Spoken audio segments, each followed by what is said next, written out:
Miles to go. Welcome to Sharpen Up online classes. Today we will study class 7th Civics Struggles for Equality. Well, we have read about Kanta, Om Prakash Valmiki and the Ansaris. The thread that connects all these lives is that they all have been treated unequally. So what do people do when they are treated unequally? Well, history is full of examples of persons who have come together to fight against inequality and for issues of injustice. Example, Rosa Parks, Mahatma Gandhi, Mahatma Ayankali, and B.R. Ambedkar, etc. Well, today in this chapter we will learn about some of the ways in which people come together to fight against inequality. Constitution and power over the ballot box. Well, Constitution recognizes all Indians as equal before law and states that no person can be discriminated because of their religion, race, caste, sex, or whether they are rich or poor. All adults in India have equal right to vote during elections, and this power over the ballot box is used by the people to elect or replace their representatives. Well, but this feeling of equality that the ballot box provides does not extend to most people's life. For example, increasing privatization of healthcare services, neglect of government hospitals, increasing control of business houses on media, low value given to women and their work, and low earnings by small farmers, etc.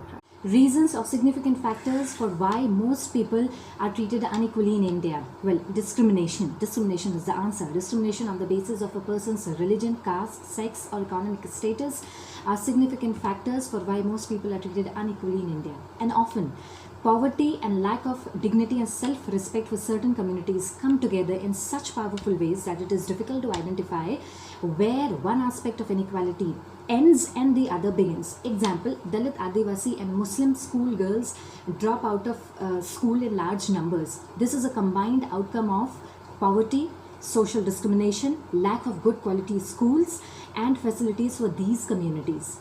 Well, in India, it is also the case that the poor consist of majority of members of Dalit, Muslim and Adivasi communities and are often women. Okay. Struggles for equality. Well, throughout the world, in every village, city, town, there are people who are fighting, who are known and respected for the fight against inequality. There are many groups who are struggling against the injustices done to them. Example, slum dwellers, agricultural laborers, fisher folks, etc. Well, problems will be solved if people can have more control over the resources. And how can they have more control over the resources? Well, one example is by forming cooperatives. Well, one such example of a cooperative is Tava Mats Sangh. Tava Mats Sangh, a federation of fisher workers cooperatives, that is an organization fighting for the rights of displaced forest dwellers in Satpura forest of MP, Madhya Pradesh.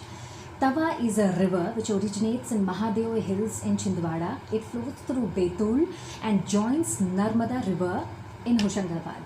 In 1958, the government of India decided to build a dam on Tava River, and the dam construction work started in 1958, ended in 1978. It has displaced thousands of forest dwellers, and this resulted in the loss of livelihood and the loss of habitat. Some of the workers, some of the forest dwellers, they settled near the reservoir of the dam and they started fishing. But soon the rights of fishing in the reservoir was given to private companies, and the private companies came and they started threatening the poor people that they cannot fish there anymore. But the federation helped them. They went to the court, and the court finally decided that the rights of fishing in the reservoir will be given back to the displaced forest dwellers, and it will be taken away from the private companies. So here Tava Mats Sangh is an example of how a cooperative can help people in gaining control over the resources and help them live a life of dignity and self-respect. Indian Constitution as a living document. As we all know that Indian Constitution recognizes equality of all Indians. Movements and struggles for equality in India continuously refer to constitution to make their point about equality and justice for all. By referring to the constitution, by constantly referring to the constitution, they use it as a living document. That is something that has real meaning in our lives. Issues of equality are central to a democracy. Issues of equality are central to a democracy.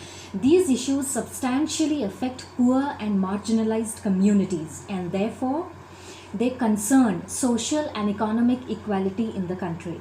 That is the core of struggle for equality in a democracy. Well, the dignity and self-respect of an individual and their community can only be realized if they have adequate resources to support and nurture their families, and if they are not discriminated against. In this session, if you have any queries, send them in the comment section, and please do remember to like, subscribe and share, and miles to go.